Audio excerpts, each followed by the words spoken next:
صحابہ اتنے ایمان والے یہ چلے جائیں گے؟ بعض صحابہ نے کہا نہیں نہیں، وہ لوگ جو اسلام پہ پیدا ہوئے اور اسلام پہ ہی مرے، زندگی میں کبھی شرک نہیں کیا۔ اس طرح کی باتیں ہو رہی تھی۔ نبی صلی اللہ علیہ وسلم اپنے حجرے سے باہر آئے، کہا کہ میرے صحابہ کیا بات چیت ہو رہی ہے؟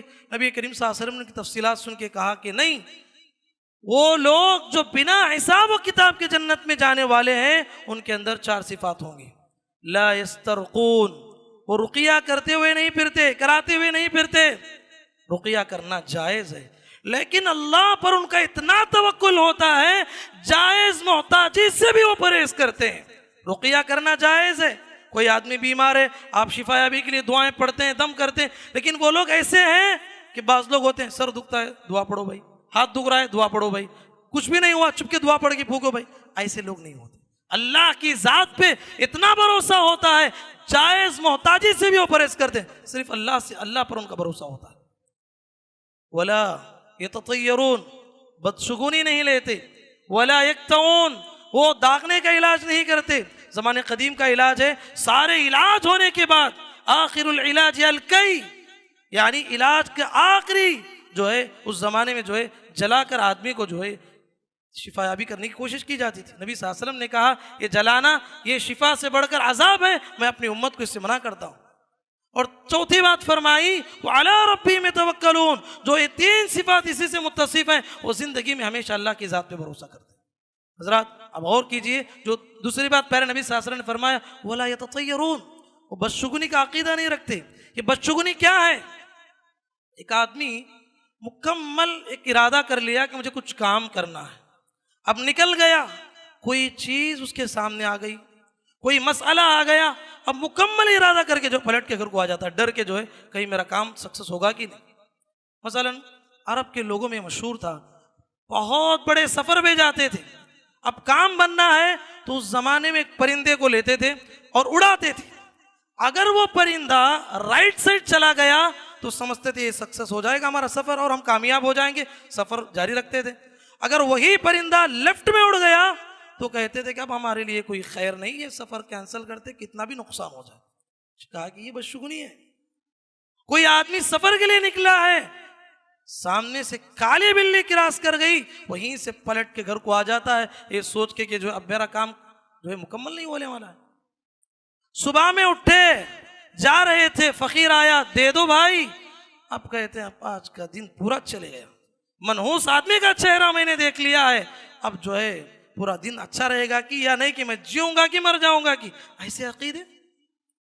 شادی ہو کے دلہن گھر آئی، کچھ گھر میں حادثہ ہو گیا، کہتے ہیں کہ گھر میں بہت اچھا چل رہا تھا، جب سے یہ منحوس عورت کا قدم ہمارے گھر میں پڑا ہے، حادثات ہی حادثات ہے، ہمیشہ بخار ہے، پریشانی ہے۔ کبھی عورت کے ساتھ یہ اس طرح کا جو عقیدہ، کبھی مرد کے ساتھ۔ شادی ہوئی، دلہا گھر آیا، گھر میں کوئی پریشان آ گئی، کہتے ہیں کہ یہ دلہا جب سے ہمارے گھر میں قدم رکھا ہے آفتیں ہی آفتیں آ رہی ہیں۔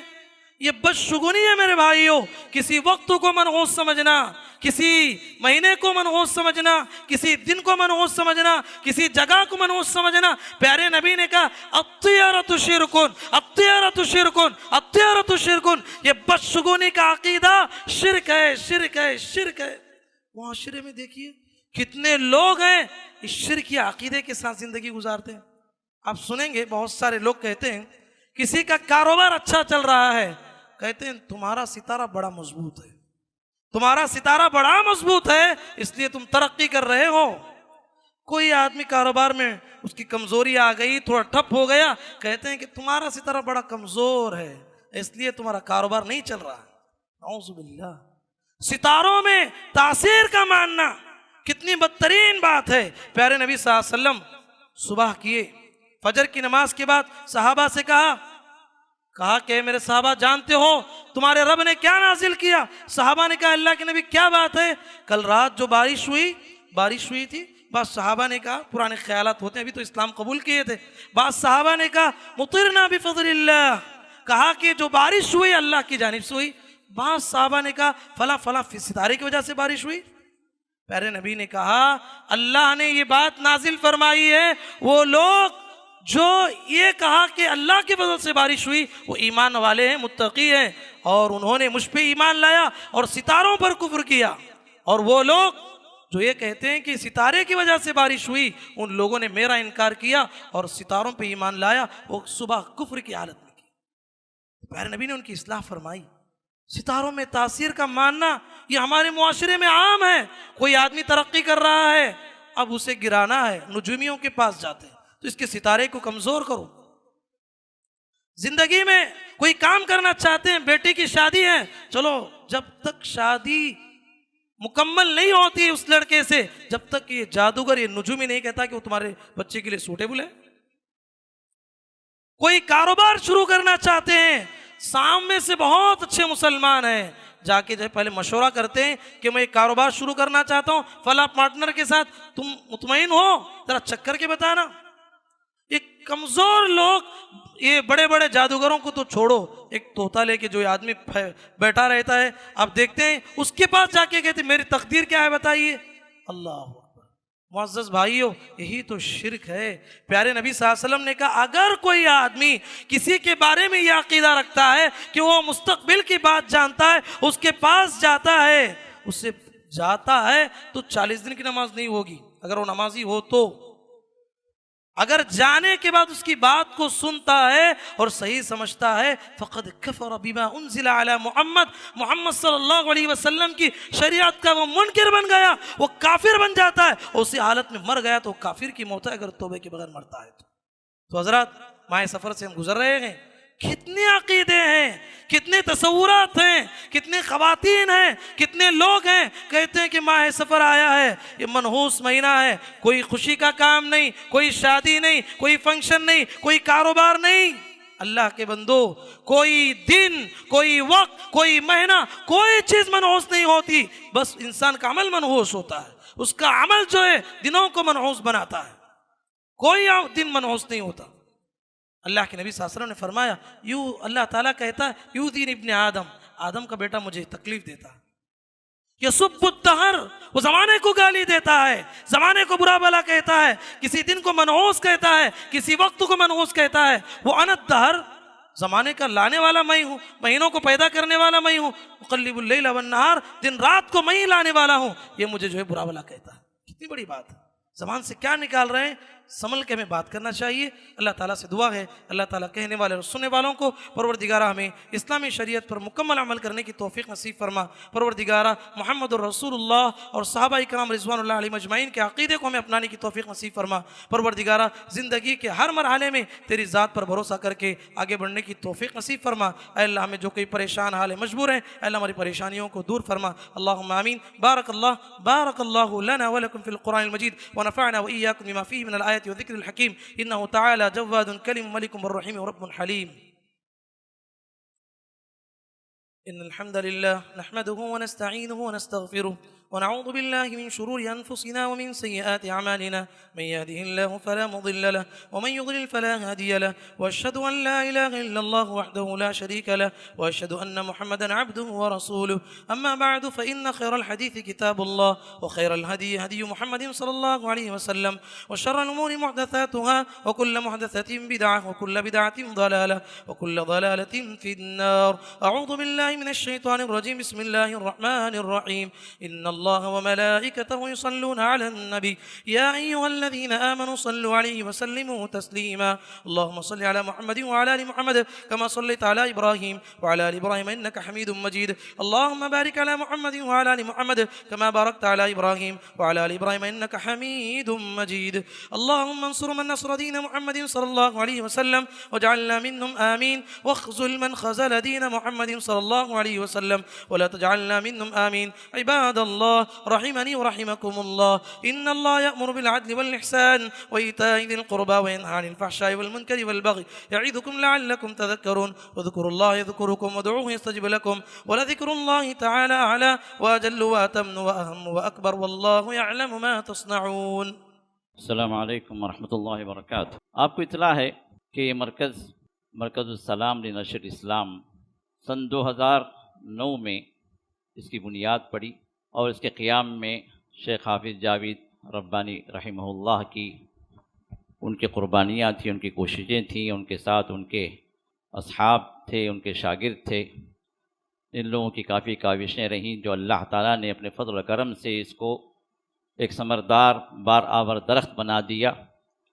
ایک مرکز ایک چھوٹی سی مدت میں، ایک 15 سال کے عرصے میں، جہاں ایک مرکز بھی قائم ہوا، ایک شاندار مسجد بھی قائم ہوئی، اور ساتھ ہی ساتھ مدرسۃ السلام لتحفیظ القرآن کے نام سے ایک مدرسہ بھی قائم ہوا. عمومی طور مسلمانوں کے درمیان میں بہت سارے مراکز ہیں، بہت سارے مدارس ہیں، بہت سارے مساجد ہیں، لیکن ان میں اور ہم میں فرق یہ ہے کہ ہمارا مرکز، ہماری مسجد خالص اللہ کے لیے، اللہ کی توحید کو نشر کرنے کے لیے.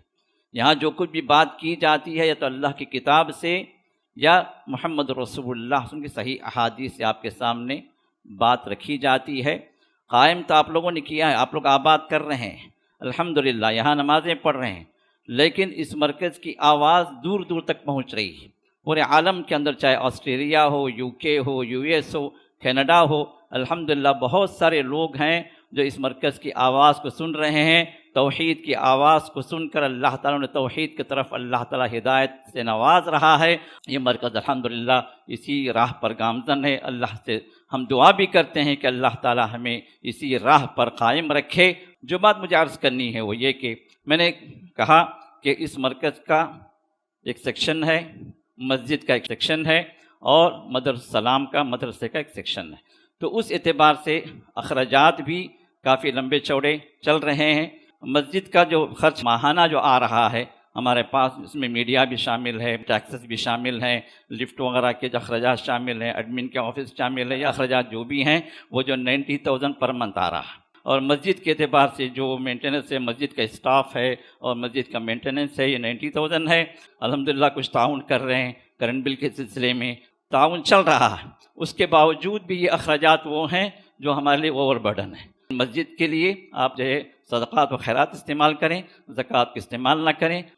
اور اسی طرح مرکز جو ہے، مرکز کے اعتبار سے جو اخراجات جو چل رہے ہیں ہمارے پاس،